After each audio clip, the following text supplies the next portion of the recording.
जे जे तुमरे ध्यान को नित्य उठ ध्यान है संत, अंत लहेंगे मुकत फल पावहेंगे भगवंत। सत्कार्योग सत्संगियों, वाहिगुरु जी का खालसा, वाहिगुरु जी की फतेह। आइए आज आशा दीवार की 11वीं पौड़ी और उसके साथ श्लोकों पर विचार साझे किए जाएं। 11वीं पौड़ी के पहले 3 श्लोक गुरु नानक देव जी महाराज जी के हैं। पहला श्लोक कुछ इस प्रकार है। श्लोक महला पहला, सच काल कूड़ वर्त्या कल कालख बेताल, बियो बीज पत ले गए अब क्यों उगवै दाल, जे एक होए तो उगवै रुति ही रुत होए, नानक पाहे बाहरा कोरे रंग न सोए। भय विच खुंब चढ़ाइए शरम पाहतन होय, नानक भक्ति जेर पै कूड़े सोय न कोय। इस श्लोक में महाराज ने कलयुग में जो बीत रहा है उसका सजीव चित्रण किया है। सत्संगियों, इन 3 श्लोकों में जो महाराज ने दर्शाया है अक्षरशः यही आज संसार में वर्त रहा है। इन श्लोकों के आखिरी अर्थ जानते समय हमें ऐसा प्रतीत होगा कि आज के वातावरण का विवरण दिया जा रहा है। सजीव चित्रण आज से 550 साल पहले महाराज जी ने दर्शा दिया था। महाराज कहते हैं, सच काल कूड़ वर्त्या कल कालख बेताल। आज इस काल में सच गायब हो गया है और कूड़ का वर्तारा हो गया है। कूड़ अर्थात झूठ। सच काल कूड़ वर्त्या कल कालख बेताल। मनुख कालख से अपना मुंह काला कर चुका है, भूत प्रेतों की तरह व्यवहार करने लगा है। अपना मुंह काला करके भी वो अपनी पथ को गंवाने का रोष पैदा नहीं होता उसमें, उसे इसका कोई दुख भी नहीं। सच काल कूड़ वर्त्या कल कालख बेताल। बेताल की तरह मनुष्य फिर रहा है। बियो बीज पत ले गए अब क्यों उगवै दाल। यहां महाराज उदाहरण दे रहे हैं। इस श्लोक में 2 उदाहरण महाराज ने दिए हैं। पहला है बियो बीज पत ले गए। जिन्होंने बीज नाम रूपी बीज डाले, फिर उन्होंने नाम की दात प्राप्त कर ली और वो अपनी इज्जत बचाकर प्राप्तियां कर कर इस संसार से चले गए। बियो बीज पत ले गए, अपनी इज्जत बचा के वो चले गए। उन्होंने लाभ उठा लिया, लाहा उठा लिया। बियो बीज पत ले गए। लेकिन आज का जो मनुष्य है वो उसका दुफाड़ हुआ है। वो 2 हिस्सों में अपने आप को बांट चुका है।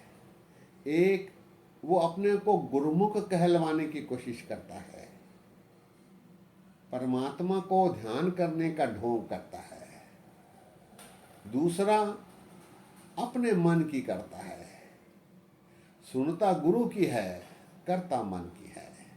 बियो बीज पत ले गए, अब क्यों उगवे दाल। चूंकि मनुष्य के स्वभाव में दोगलापन आ गया है, इसीलिए अब इसके बीज से अंकुर पैदा होना संभव नहीं। सत्संगियों, बीज यदि पूरा हो तब अंकुर फूटता है। यदि बीज के दो फाड़ कर दिए जाएं, दाल बना दिया जाए और दाल को बीजा जाए तो उससे कुछ नहीं उगता, अंकुर नहीं पैदा होता, नाम रूपी अंकुर पैदा नहीं होता। यही स्थिति मनुष्य की भी है। मनुष्य गुरुद्वारे, मंदिर, मस्जिद, गिरजाघर आदि जा रहा है, सुन भी रहा है, लेकिन वापस आने के बाद अपने मन की करता है, माया से ग्रसित होकर अपने मन की करता है, जिसके कारण उसके मन में, उसके स्वभाव में नाम की प्राप्ति संभव नहीं, नाम का अंकुर ही पैदा नहीं होता।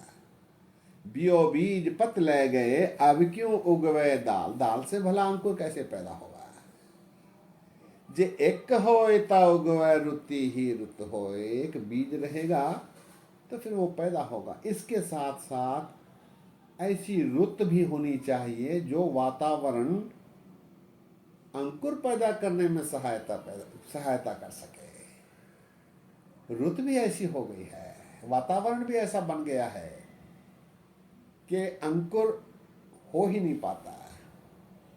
ये एक होए ता उगवे, बीज होगा तो उगेगा। रुति ही रुत होए, रुत भी उसके समान होनी आवश्यक है। अगला उदाहरण, नानक पाहे बाहरा कोरे रंग न सोए। रंगने वाला कपड़े को पक्का रंग देने के लिए पानी गर्म करके उसमें फिटकरी डालता है। पाहा कहते फिटकरी को। महाराज कहते नानक पाहे बाहरा कोरा रंग न सोए। फिटकरी के बगैर पक्का रंग होना संभव नहीं। इसी प्रकार मनुष्य को भी डर रूपी पानी में मेहनत रूपी फिटकरी फिराने पर ही नाम रूपी रंग पक्का हो सकता है, ऐसा महाराज दर्शा रहे हैं। नानक पाहे बाहरा कोरे रंग न सोए, भय विच डर, भय विच खुंब चढ़ाइए, शरम पाह तन होए। शरम अर्थात श्रम, मेहनत, फिटकरी रूपी मेहनत, तन होए। भय विच खुंब चढ़ाइए, शरम पाह तन होए, नानक भक्ति जेर पै, कूड़े सोए न कोय।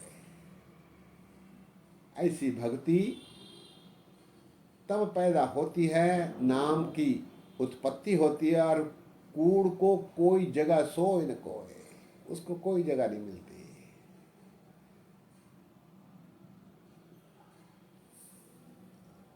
श्लोक एक बार फिर। सच काल कूड़ वर्तया, कल कालख बेताल, बियो बीज पत ले गए, अब क्यों उगवे दाल। जे एक होए ता उगवे रुति ही रुत होए, नानक पाहे बाहरा कोरे रंग न सोए, भय विच खुंब चढ़ाइए, शरम पाह तन होए, नानक भक्ति जे रपै, कूड़े सोए न कोय। ऐसी भक्ति का रंग चढ़ता है जिसमें फिर झूठ का कोई स्थान नहीं रह जाता, झूठ का कोई उसमें अवरोध पैदा नहीं होता। अगले श्लोक में महाराज फरमाते हैं,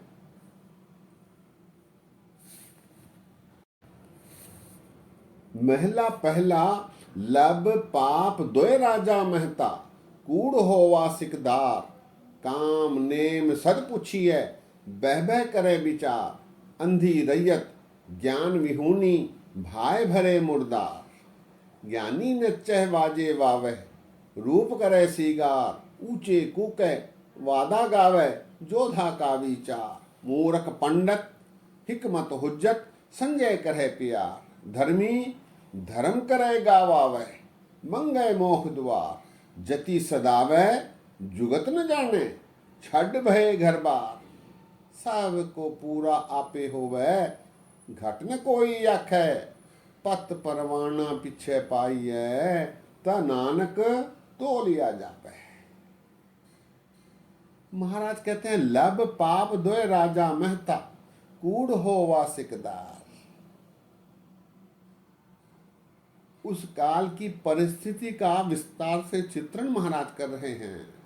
लब पाप दोय राजा महता। ऐसा समय आ गया है जहां लब, लोभ और पाप राजा और वजीर मंत्री बने हुए हैं। मेहता कहते हैं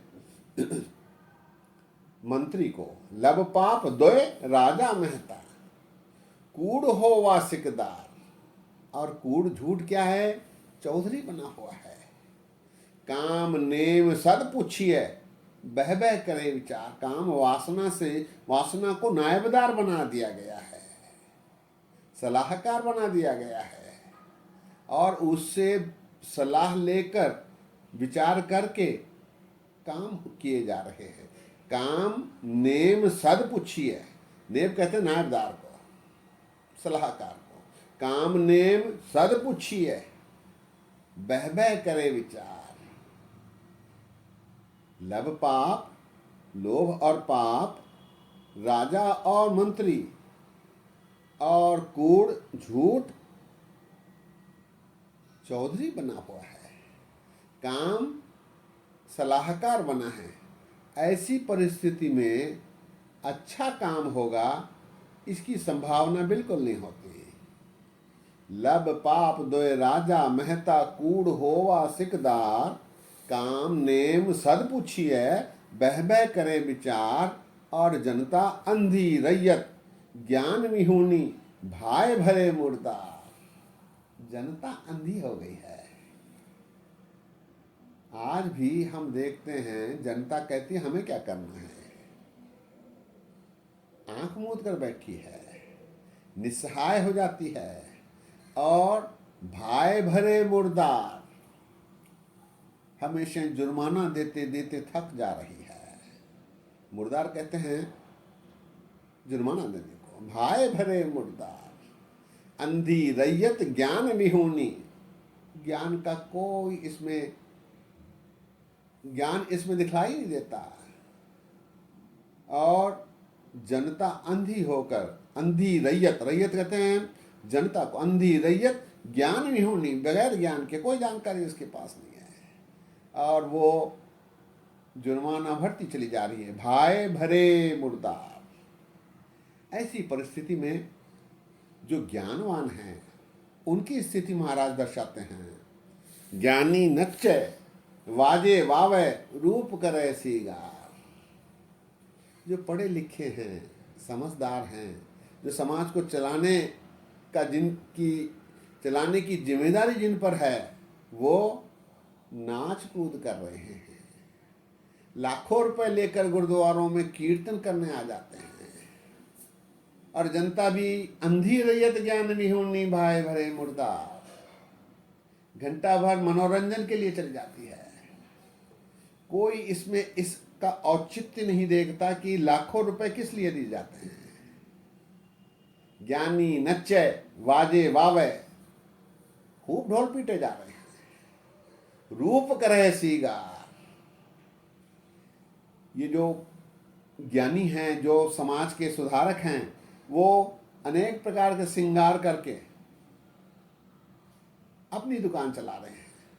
ऊंचे कूकह वादा गावे, जोधा का विचार। उस समय वार गाई जाती थी, तो जोर जोर से योद्धाओं की वीरता का प्रदर्शन, उसका उल्लेख करते हुए ज्ञानी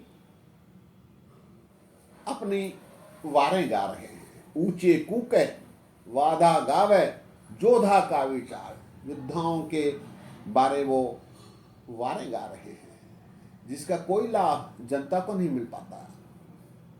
मूर्ख पंडित, हिकमत हुज्जत, संजय करे प्यार।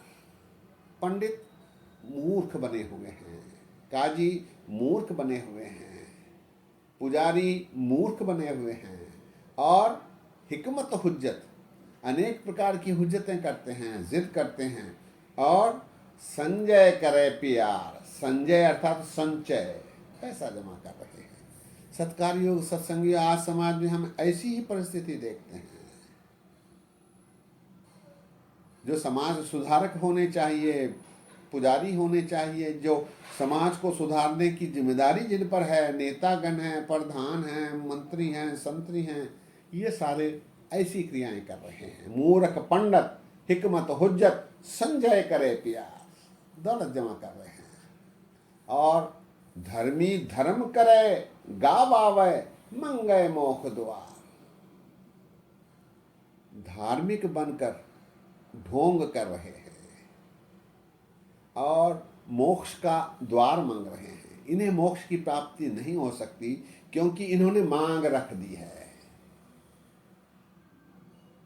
मांग रखने के कारण मोक्ष से ये दूर हो गए हैं। धर्मी धर्म करे गाव आवे, धर्म को गवा लेते हैं क्योंकि मोक्ष के द्वार के इनकी प्रार्थना में इनका अपना स्वार्थ है, जिसके कारण वे धर्म की प्राप्ति नहीं कर पाते। धर्मी धर्म करे गाव आवे मंगय मोख द्वार, जति सदावे जुगत न जाने छड़ वहे घर बार। ये जो जोगी जति हैं ये जत नहीं जानते, लेकिन घर बार छोड़कर जंगलों में जाकर प्रभु प्राप्ति की बेकार कोशिश कर रहे हैं। जुगत न जाने, इन्हें जुगति का पता ही नहीं, इन्हें जुगति की इनको जानकारी नहीं।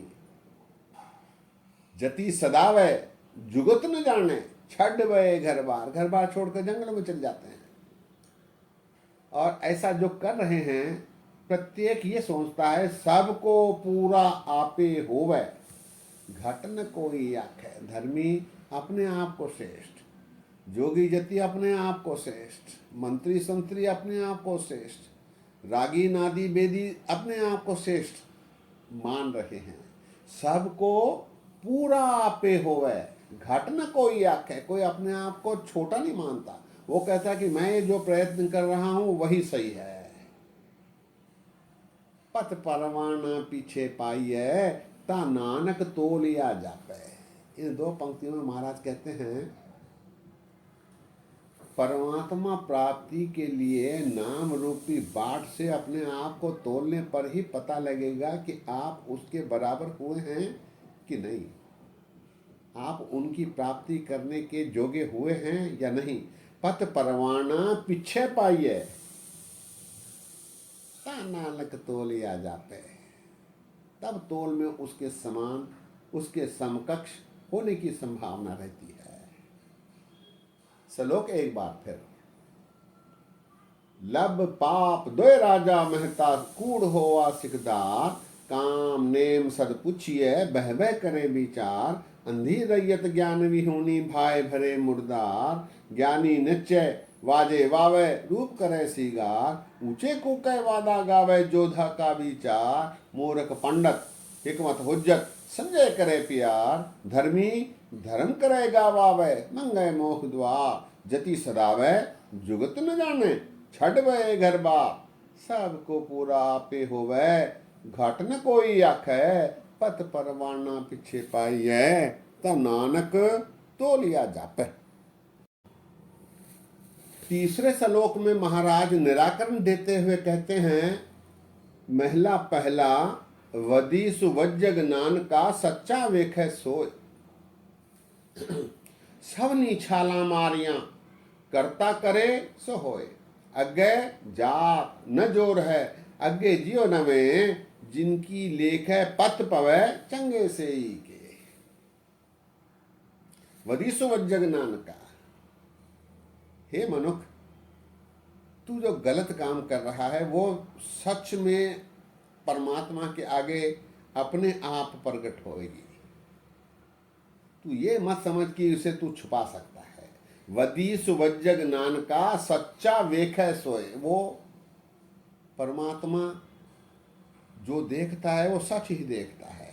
सबनी छाला मारियां करता करे सो होए। मनुष्य भले ही कई प्रकार की छलांगे लगा ले, लेकिन करता करे सो होए।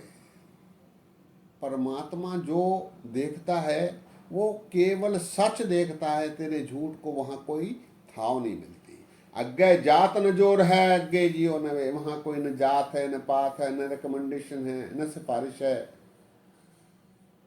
वहां ये सब खुशामद आदि नहीं चलती। जिनकी लेख है पत पवे चंगे से ही के। लेखे के अनुसार तेरे जो कर्म हैं उससे ही चंगे से ही के उसी को आंका जाता है। श्लोक एक बार फिर। वदी सुबज जग नानका सच्चा वेखे सोए। सबनी छाला मारियां करता करे सो होए। अग्गे जात न जोर है अग्गे जियो नवे। जिनकी लेख है पथ पवे चंगे से ही के। इसके बाद आई पौड़ी में महाराज फरमाते हैं, धुर कर्म जिना को तुध पाया ता तिन्नी खसम थे आया। इन जनता के वस किछ नाही तुध वेकी जगत उपाया। एक ना नो तू मेल ले एक आपो तुध खोआया। गुर कृपा ते जानिया जिथे तुध आप बुझाया। सहजे ही सच समाया। धुर कर्म जिना को तुध पाया। तेरे ऊपर यदि कृपा होगी परमात्मा की दूर से, तभी तू खसम को ध्या सकता है, परमात्मा का ध्यान कर सकता है, अच्छे कर्म कर सकता है। धुर कर्म जिना को तुध पाया ता तिन्नी खसम ध्याया। खसम अर्थात परमात्मा। इन जनता के बस किछ नाही तुध वेकी जगत उपाया। जीव के हाथ में कुछ नहीं है। वेकी अनेक प्रकार के मनखों को परमात्मा इस संसार में भेजता है। एक ना नो तू मेल ले कापो तुद खोआया। किसी को प्रभु की प्राप्ति होती है तो कुछ उससे वंचित रह जाते हैं। एक ना नो तू मेल ले एक आपो तुद खोआया, खो देते हैं। गुर कृपा ते जानिया जिथे तुद आप बुझाया। गुरु की कृपा यदि हो तो इसकी समझ मनुष्य को आती है। सहजे ही सच समाया, तब फिर वो सहज होकर सच में समाने लायक हो जाता है। पौड़ी एक बार फिर। धुर कर्म जिना को तुध पाया ता तिन्नी खसम धियाया। इन जनता के वश किछ नाही तुध वे की जगत उपाया। एक नानो तू मेल ले एक आपो तुध खोआया। गुर कृपा ते जानिया जिथे तुध आप बुझाया। सहजे ही सच समाया। सहजे ही, सहज होना आवश्यक है। मनुष्य जानता है कि उसे सहज होना है, लेकिन वो आंख मूंझ कर बैठा रहता है। वो समझता है कि परमात्मा देख नहीं रहा। अंधी रैयत ज्ञान विहूनी भाई भरे मुर्दा और जुर्माना दिए जाता है, आता जाता रहता है। आवागमन उसका कभी खत्म नहीं होता। इससे बचने के लिए गुरु की दी हुई सूझ को समझकर उस पर चलना चाहिए। केवल मंदिर मस्जिद गुरुद्वारे जाकर वहाँ से बाहर आने के बाद अपने मन की करना परमेश्वर के साथ, गुरु के साथ माफ करना धोखा है। और परमेश्वर और गुरु को धोखा देने से पहले वो हम अपने आप को धोखा दे रहे हैं। समझने की जरूरत है। मानक जन्म दुलंब है होए न बारे बार। जो बन फल पाक के भुई गिरे बहुत न लागे डार। रैन गवाई सोई कै दिवस गवाया खाए। हीरे जैसा जन्म है कौड़ी बदले जाए। समझने की जरूरत है। सत्संगियों, आज हिम सलाम है। बोलते समय अनेक गलतियां हुई हैं। दास को अनजान जानकर क्षमा बख्शो। आज को थोड़ी देर भी हुई है। 3 श्लोक थे इसलिए थोड़ी देर हुई है। इतने वचन प्रवान करो। फतेह गजाओ। वाह गुरु जी का खालसा, वाह गुरु जी की फतेह।